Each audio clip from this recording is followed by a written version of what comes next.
This is the Change Physician, episode 222. Welcome back to the Change Physician. I'm Melissa Katie, the Challenge Doctor, with my co-host, Dr. Kevin Cuccaro, with an international guest, Dr. Tilo Klinger from Tasmania. And just so you all know, I'm wearing the Tasmanian Devil shirt just to represent Tasmania. But he is an anaesthetist, or in our country, in the United States, we say anesthesiologist, but he is a physician who does anesthesia, and I met him through online forums, and I've been getting to know him and a little bit of what Tasmania anesthesia life might be like. So I thought I'd bring him on, and he was willing to participate in our little interview. So thank you, Tilo, for joining us on the Change Physician. Thanks for having me. My pleasure. Yeah, absolutely. So I'd love for you to just start with, first of all, I know that you are not originally from Australia. I'd like to hear a little bit about just kind of a journey to become an anesthesiologist and why you went to Tasmania. Right. Okay. Please interrupt me if that takes too long. That's okay. Anyway, okay. When I finished high school, I knew two things absolutely sure. I will never be a doctor. I will never be a lawyer. Then after high school, I had to do my military service in Germany, and instead of going to the military, I did community service. I worked as an ambulance officer with the ambulance service, and I got fully trained as a paramedic, so I worked as a paramedic. And then I thought, yeah, that's it, what I want to do, and I would like to work as a paramedic until I found out that the pay is pretty poor. So I needed a sort of an alternative, and all of a sudden I found myself applying for a place at the medical school at the universities in Germany, and I was lucky, got in, and then passed the first major exam, and after that you have to hang yourself to become a doctor, more or less. So graduated, and during my time working in the ambulance service, I figured out that anaesthetist, or anesthesiologist, this is what I want to do, because that's pretty close to emergency medicine as well. In Germany, at that time, there were no dedicated emergency departments, and the emergency physicians are emergency and retrieval doctors working on the mobile intensive care unit, emergency ambulance, or rescue helicopter. And you can be a surgeon or a pediatrician or an anesthesiologist, and you can do that as a sideline job. There's a special training for that. But I found out that anesthetists are the best, emergency retrieval doctors, and so I decided to become an anaesthetist. Did my training in Germany, started in 1995 at a nice hospital in the Black Forest, and then did the usual rotation through a few other hospitals, all in Southwest Germany, and finally got my specialist degree in Germany, and was working there happily, had a secure position, and in the same hospital where I actually started my career. I came back as a consultant a few years later. I got a consultant position, a permanent contract, which means for life, or until you're 67, until you have to retire in Germany. And everything was fine. And then in 2007, I got in touch again with a colleague in Australia. He was my medical superintendent when I did an elective term as a medical student in 1991 in the Catherine Hospital in the Northern Territory. And for no particular reason, whilst I was on call in the hospital and it was a quiet night, this guy came to my mind, and I thought, I wonder what Brian's up to these days. And I thought, there must be some sort of authority in Australia where doctors have to register. And I had no idea what that would be. So I just used Google. I just typed in Australian medical, and the first thing that came up was Australian Medical Association. I thought, well, that sounds pretty good. I thought that's the registration authority in Australia, but it isn't. It's the Doctors' Union in Australia. Anyway, they've got these little, email button you click on here to contact them. So I just clicked on that one and said, hey, my name is Dr. Tilo Klinger. I'm an anaesthetist in Germany in 1991, blah, blah, blah. I was just wondering whether Brian Young is still alive and what he's doing these days. I didn't expect anything at all. 24 hours later, I got a reply. Dear Tilo, thank you very much for your email. For privacy reasons, we can't give you Brian's email address, but we have forwarded your email to him. Another 24 hours later, I got an email from Brian Young. Hey, Tilo, great to hear from you. I hate emails. I sent you a letter. 2 weeks later, I received a proper letter, handwritten, 8 pages, 8 A4-page letter, where Brian described everything what happened between 1991 and 2007. And he also invited my family and me to come to Australia. Hey, Tilo, why don't you come with your family to Australia? You can stay for 6 or 8 weeks at our house. We give you one of our cars. You can explore the region. It would be great having you and your wife and your kids. So I thought, oh, very, very nice. I wrote back, thanks, Brian, too kind, but, to make it really worth, you need to at least, I would need to go at least for 4 weeks. And in this hospital so far, no one ever in 30 years had 4 weeks holidays during the school holiday term. So thanks for your invite, but not going to happen. And then the usual things, what life does to you is that one of my colleagues sort of gave back his leave during the summer school holiday period because he wanted to go skiing in winter. And all of a sudden there was a 1 week leave available after the 3 weeks I already had booked and I was rostered for to be away. So I asked the leave roster, the colleague who did the leave roster, hey, I would like to have this additional week of leave. And he said, well, yeah, you're the first one asking, you can have it. But as no one ever in this hospital had 4 week leave during the school holidays, we better ask the boss. So we went to the boss, the Chefarzt in Germany, so the director of the department. And he said, oh, yeah, sure, Dr. Klinger, if you bring me a kangaroo, you can get that, you can have 4 weeks off. It's great, I bring you a kangaroo, no problem at all. And and we ended up going to Australia in 2008. Sorry, that's my dogs. Ended up going to Australia in 2008 for a 4 week holiday. I have to say, I've been to Australia a few times before, 89 for 6 weeks holidays, 91 for the elective term, stayed in the country for 3.5 months, travelled extensively, the Northern Territory, Western Australia, across the Nullarbor Plain, which is the large desert between West Australia and South Australia, travelled the Great Ocean Road between South Australia and Victoria, came to Tasmania for the second time, was there the first time in 89. And so in 2008, we went as a family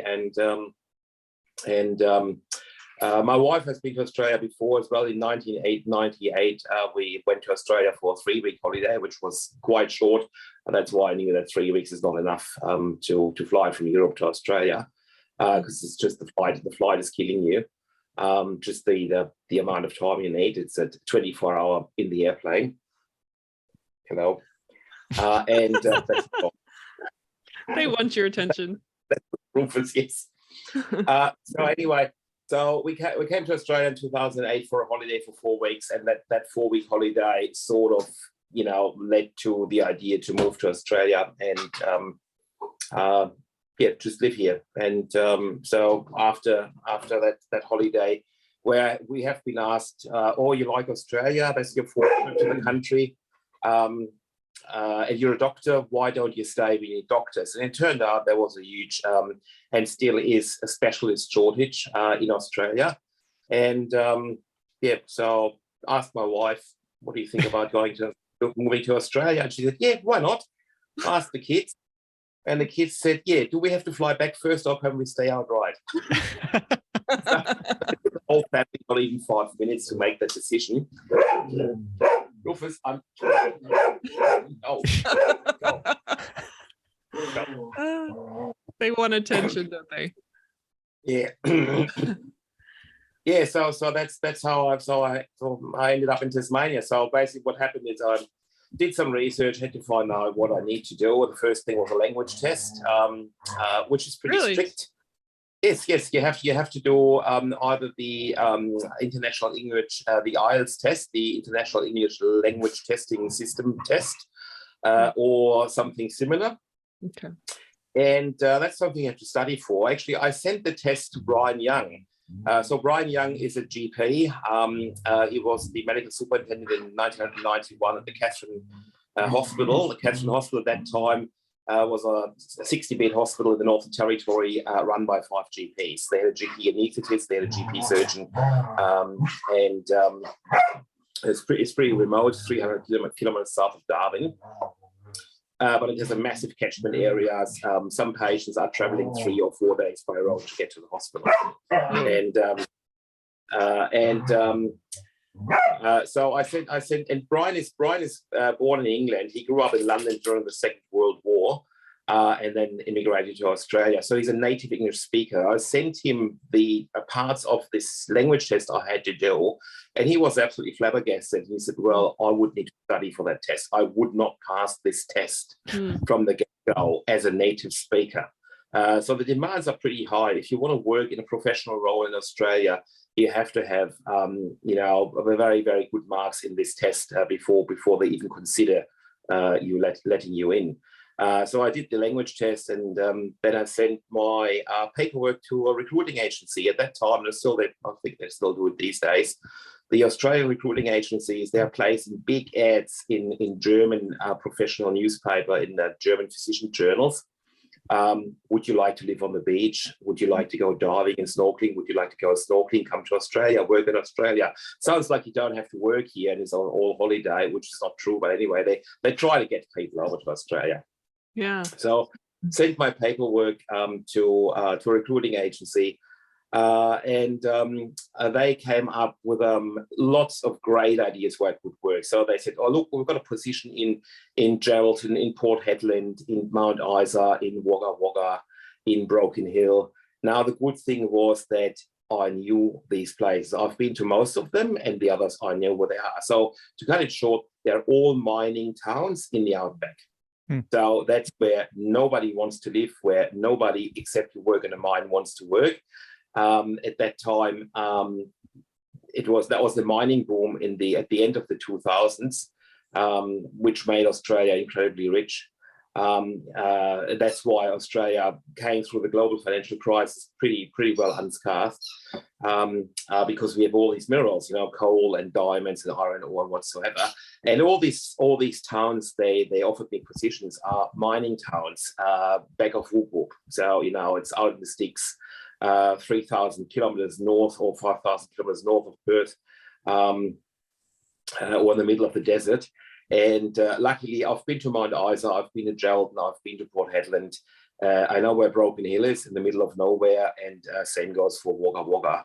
And I said, "Well, thanks, guys. I've got family. I've got 2 young children. They play bassoon and piano, and one sings classical music. They do karate. I need to be somewhere at least halfway civilized." My apologies to the people in Port Hedland and Geraldton and Mount Isa, Wagga Wagga. Yeah, I know it is civilized, but not as civilized as even a country town in Germany. So I told them, "Look, I can't go. I would be more than happy to go out of the bush for a year or two if it would just be me. But not with my kids and my wife, because that culture shock, that would be way too much. The only thing what my children know about Australia is the East Coast. That's the stretch between Brisbane and south of Sydney, which is the most the densely populated part of Australia. The rest of Australia, there's next to nothing.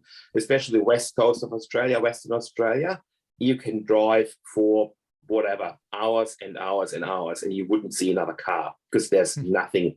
You drive for hours between two gas stations. So I basically sent them a go and a no-go list. So the no-go list, that was everything remote, every mining town, and the go list was basically everything between Sydney and Brisbane, or on the East Coast, in sort of a close, travel time to Sydney, at least by air, which means an hour or 2 hours. And then they came up with Tasmania, and I thought, Tasmania. Well, I've been to Tasmania twice. It's cold. I came to Tasmania twice, in '89 and in '91, and both times I travelled more or less from the tropics to Tasmania. And Tasmania in October is cold compared to mainland Australia. It rains a lot. It's beautiful. It's green. There's plenty of water. It's very natural. It's fantastic. It's like a big national park, basically. But it's cold. So I called Brian and said, "Hey, Brian, they've got this position there, the northwest coast of Tasmania." And I was thinking about it, but I think it's probably a bit too cold. I said, "Nah, Tasmania is completely underrated. It's beautiful. My sister lived there for 5 years. It's great. You're going to love it." I said, "Okay." So I sent an email to the recruiter and said them, "Well, I'll send my paperwork to Tasmania." A week later, got an email back. "The people in Tasmania want to talk to you on the phone." Okay, yeah, why not? So one morning at 5 a.m. in Germany, freezing cold in December or January, I was sitting in my office and was on the phone to a guy who most likely was sitting at his desk in shorts and a short sleeve shirt at lovely 26 degrees. And we had a chat about 45, 60 minutes. So I told him what we do at the hospital where I work, talked about my CV, talked about my career, and told him what the usual bread and butter stuff is, what I do. Anesthetics, intensive care medicine, emergency medicine, because in Germany, as an anaesthetist, you're in theatre, you also run the intensive care unit, at least the surgical and the ventilated patients, and you're also, as an emergency retrieval doctor, on the emergency ambulance or mobile intensive care unit. And this guy told me what they do at this hospital here in Burnie. And interesting enough, he talked more about Tasmania and the region than about the hospital. And after 45 minutes, he said, "Yep, okay, great. Job is yours if you want it. Just have to think about it and let me know." Okay, that was easy. So I went upstairs. My office was in the basement. I went upstairs to the kitchen. My wife was awake already. I said, "Hey, I could work in Tasmania. We could move to Tasmania." "All right, isn't it cold there?" That, "Yeah, well, I've spoken to Brian. He said it's beautiful. He said we will love it. And cold is relative. It's certainly not as cold as Germany in winter. I mean, we live in the Black Forest, minus 15 degrees Celsius. Sorry, I have no idea what that is in Fahrenheit. It's pretty cold, okay? You would wake up in the morning and there would be a meter of snow at the front door, and then you have to shovel it all away so to get to the garage or whatever. So Tasmania is certainly not that cold, at least not on the coast. So she said, "Okay, yeah, good. When do they want you to start?" "Oh, I didn't ask that." "Okay. How much am I going to pay you?" No idea. I actually didn't raise that question." "Okay. Who is paying for the relocation? How much holidays do you get?" And all these things. Yeah, I think I forgot to ask that. Jesus Christ, you're an idiot. You didn't ask anything at all. No, apparently I didn't. So, okay, so send an email to this guy. I said, "Hey, well, thanks for the lovely phone talk, and just a few questions, when do you want me to start? What do you pay me?" And all the questions you ask, all the things you would like to know if you're looking at a new position. And next day I got an email back from someone else that said, "Oh, hey, Tilo, the guy you spoke to yesterday, he went on leave after he talked to you." And I thought, Jesus Christ, I must have stressed him out. So he had to go. And the HR, the director of HR is on leave at the moment as well. So I can't give you the exact figures, but to answer your questions, we would love to start you immediately. We know that this is not possible, so we rather wait until the visa process and everything has gone through, and employ a locum in the meantime. And the pay is X, and you get 5 weeks holidays, annual leave, you get 2 weeks conference leave, and lots of other things, lots of a list of perks. Well, I looked at it and thought, what's wrong with that hospital? No one is paying you that in Germany. You don't get this. You have 6 weeks annual leave and that's it. There's no conference money. I mean, at that time, they said you have $20,000 per year as a budget for going on conferences or for continuous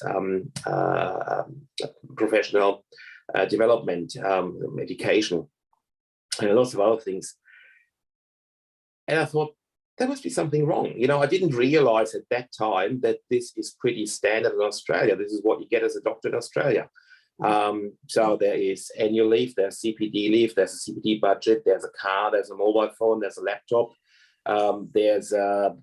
They offered me 9 months free housing. We will look for a house for you. When you come, you can live there 9 months rent free, and then you have to pay the normal rent. Now, if your wife needs a job, we try to find her a job. We can recommend schools and all these things. I thought, okay. So I Googled these hospitals, found a little bit of information about it. Wasn't too, not too much. So not enough for me to say, yeah, great, that's where I want to go. So I went back to my wife and said, okay, pack the suitcase, we're flying to Australia. I have to have a look at this place. And she said, are you mad? No, school holidays. We can't take the kids out of school because in Germany it's illegal to take your kids out of school. Oh. Yes, you have to wait for school holidays. The only excuse you can take your kids out of school is a funeral. So the grandmother has died, and my son needs a day off for the funeral or 2 days because we have to travel. Yeah, that's fine. But we want to fly to Australia because I'm looking at another job is not a qualifying reason to take your kids out of school. The police can hold you up at the airport. Because Germany has a very large a good part of the population has a migration background, which means they're from countries mainly in Southern Europe. And as you probably know, airfares become more expensive during the school holidays. So what people did, they just left the day or 2 days before the start of the school holidays to make use of the cheap airfares, which led to the fact that on the last day of the school term, there were barely any children in the class because they already went on holidays. So the German government made it very clear, or the state governments made it very clear that it's illegal to take your kids out of school just to save on the airfare. Your kid has to be in school until the very last day, and if not, you're in trouble. So anyway, my wife said, look, there are no school holidays, and you're going to go for a week only, and the time difference and the jet lag and the money, it's just nonsense. Just you go on your own and have a look, and if you think it's all right for us, then then we just do it. So okay, booked the flight, booked a hotel, left Germany at a very, very cold day. I remember it was minus 18 degrees. I was wearing a winter coat, a beanie, a scarf, gloves, thermals, and whatsoever. And probably 33 hours later, I disembarked in Devonport at the airport at 26 degrees and sunshine. And the guy I've spoken to, Graham, was waiting for me. Funny thing, when I arrived in Melbourne, I called him and said, look, I made it to Melbourne. I'm on flight QWave 2057 to Devonport, and I am wearing, so, I just told him what I was wearing so that he would recognize me in this big, big crowd of people, what I thought. He said, nah, no worries. I'll find you. Don't you worry about that. So we flew into Devonport. I got on the plane in Melbourne, which was a 64-seater twin turboprop engine plane. And I thought, okay, obviously not too many people are traveling to Tasmania. And when I arrived at the airport, it was pretty clear why he recognized me immediately, because all the other people were locals.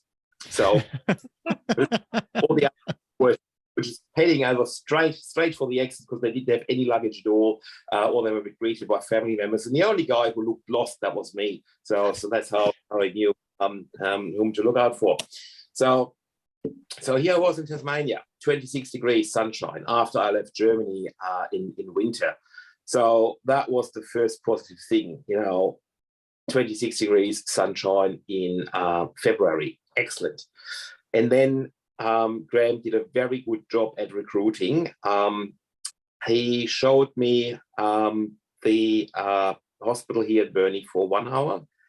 He showed me the hospital in a job for half an hour, and the remaining 3 days he showed me the area. So what he did, he didn't sell me the job, he sold me the lifestyle.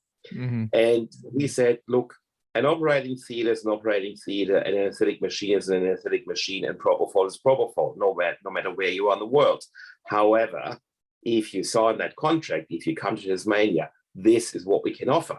You know, the sea, the beach, you know, and then we were just driving around. And the second day he said, oh, I've forgotten something at home. Would you mind if we drive to my place so I can pick it up? I said, yeah, sure. I mean, we can go wherever you want. And because that was a part of Tasmania, which I don't think I was here on my previous trips in 89 and 91. So we had to go to his place, which is basically the house opposite of my house. So we drove along the highway out of Burnie, up a windy road, up to a hill, into the only residential road on that hill, and it looked like a park to me. I'm not sure whether you've ever been to Munich, to the English Garden. It looked like that. It's a massive big park, okay? So you've got trees, gum trees, lawn, you got, you know, it looks like a nature reserve. And there are a few houses dotted in between, but the distance between the houses was completely, you know, something I was not used to from Germany. In Germany, you know, you've got one house after the other. Same on the mainland. If you go to Sydney or whatever, you know, that the distance between your house and the neighbour house is probably 5 inches. Whereas here, yeah, it's just hundreds of meters. So we drove through that residential area, and it was, you know, looking around, so, well, that looks nice. And then we drove up a very, very long and windy driveway and arrived at his house, which was a very nice looking house. And I got out of the car and I was gobsmacked. There was a sort of a beautiful established garden with flowers and birds I've never seen before. I turned around and there was the sea, and the sun was shining onto the sea, and the light was reflected. You could see the Burnie Harbour, and by accident the tea was ready, and his wife was there, and the 2 dogs, and she offered me a cup of tea and a few biscuits. I'm pretty sure that was planned. That wasn't just a coincidence. But Graham could see that I was, you know, that was really impressed now, and he said, Tilo, I promise you one thing. If you sign that dotted line tomorrow, you will be able to buy a house up here in latest 3 years. And he was right. Exactly 3 years later, I bought the house where we live now, which is more or less opposite his old house. Well, he doesn't live here anymore. But I can't even see his house. It's probably 500 meters away from here. So he was right. So he sold me the lifestyle, and I thought, yeah, that looks nice. I called my wife, said, look, looks nice. You know, it's a mix between the Alps in Germany and the coast in Germany, but just on a condensed version. And the people seem to be nice, and what they are going to pay me, I've found out in the meantime that was pretty standard for Australia. So she said, yep, fine. If you think that's all right, let's do it. So that was that. And so I said, yep, happy to take the job. And then it took another 6 months to get the visa and everything processed.